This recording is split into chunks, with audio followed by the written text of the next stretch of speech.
पवित्रा जी की नई बहू ने आज ही घर में प्रवेश किया था। घर में नई बहू के आने से सब बहुत खुश थे। घर में बधाई देने वालों और नई बहू की मुंह दिखाई करने वालों का तांता लगा था। इसी बीच पवित्रा जी किसी काम से अपने कमरे में गई, तभी उनकी नज़र अपने पति रमाकांत जी की फोटो की ओर गई, जिनकी अभी 2 साल पहले मृत्यु हुई थी। पवित्रा जी जिस काम से आई थी उसे भूलकर अपने पति की फोटो के सामने खड़ी होकर एकटक उन्हें देख रही थी। उनकी आंखों से आंसू गिरने लगे। तभी उनका बेटा अमित आ गया। अमित, माँ क्या बात है, आप रो क्यों रही हो? सब ठीक तो है? पवित्रा जी, नहीं बेटा, कोई बात नहीं, बस तेरे पापा की याद आ गई। वे आज होते तो बात ही कुछ और होती। अमित, हाँ माँ, ये बात तो है, पर आप दुखी मत हो, यह सब भगवान के हाथ में है।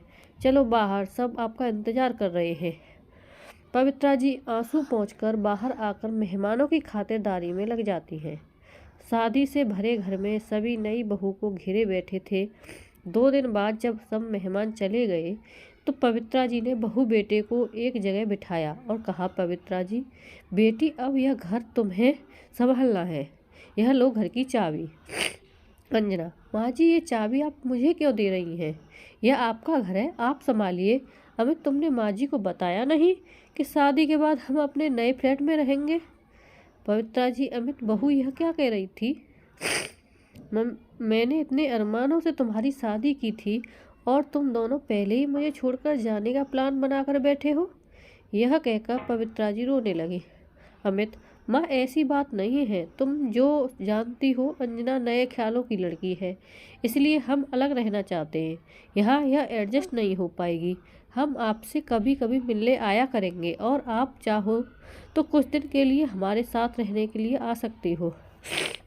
यह सुनकर पवित्रा जी को बहुत झटका लगा। उनके पति का स्वर्गवास हो चुका था।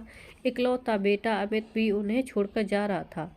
अब वो अकेले किसके सहारे रहेंगी? यही सोचकर वे रोते हुए अपने कमरे में चली गई। 2 दिन बाद अमित और अंजना अपने नए घर में चले गए। जाते समय अमित ने माँ से कहा, अमित, माँ, मैं आपसे मिलने आता रहूँगा, आप पैसे भी भिजवाता रहूँगा, आप चिंता मत करो। पवित्रा जी, उसकी तुम चिंता मत करो। तेरे पापा इतना कुछ छोड़ गए हैं कि मेरे जीवन भर सुख से रह सकती हूँ। तू जाकर अपनी गृहस्थी जमा, मेरी चिंता छोड़ दे। अमित और अंजना दोनों चले गए। उनके जाने के बाद पवित्रा जी फूट फूट कर रोई, लेकिन अब कौन था जो उनको चुप कराता? इसलिए वे रोते रोते सो गई। जब उठी तो छत पर जाकर बैठ गई। इसी तरह कुछ दिन बीत गए। अमित ने अपने नए घर में जाकर एक बार भी माँ से बात नहीं की। अमित के इस व्यवहार से पवित्रा जी टूट सी गई थी। एक दिन पवित्रा जी की बचपन की सहेली उनसे मिलने आई। कविता, अरे पवित्रा, कैसी हो? अमित की शादी पर तो मैं आ न सकी, सोचा आज जाकर बहू की मुँह दिखाई कर आती हूँ। बहू कहाँ है? पवित्रा जी, कविता, वे दोनों ये घर छोड़कर चले गए। बहू मेरे साथ रहना नहीं चाहती है। यह सुनकर कविता को बहुत गुस्सा आया। उसने कहा, कविता, तू चिंता मत कर, मैं हूं ना तेरे साथ। इस घर को पेइंग गेस्ट बना देते हैं। पास ही कॉलेज है, उसके बच्चे यहाँ आकर रहेंगे। उससे तुझे इनकम भी हो जाएगी और तेरा मन भी लगा रहेगा। पवित्रा जी, लेकिन यह सब कैसे होगा? मुझे तो कुछ नहीं आता। कविता, मैं काफ़ी दिनों से यही काम कर रही हूँ, तू चिंता मत कर, मैं सब इंतजाम कर दूँगी। कुछ ही दिनों में कविता ने सारा इंतजाम कर दिया। कॉलेज के बच्चे पेइंग गेस्ट की तरह वहाँ रहने लगे। पवित्रा जी उनसे बातें करती रहती थी, उनका अपने बच्चों की तरह ख्याल रखती थी। इस सब में समय कब निकल जाता पता ही नहीं चलता था। पवित्रा जी इस सब से इतनी खुश रहने लगी कि अब उन्हें अमित और अंजना की याद भी नहीं आती थी।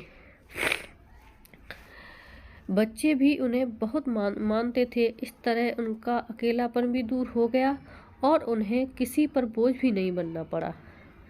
राधे राधे दोस्तों, कहानी अच्छी लगी हो तो प्लीज़ प्लीज़ प्लीज़ चैनल को लाइक, शेयर तथा सब्सक्राइब ज़रूर कर दें। धन्यवाद।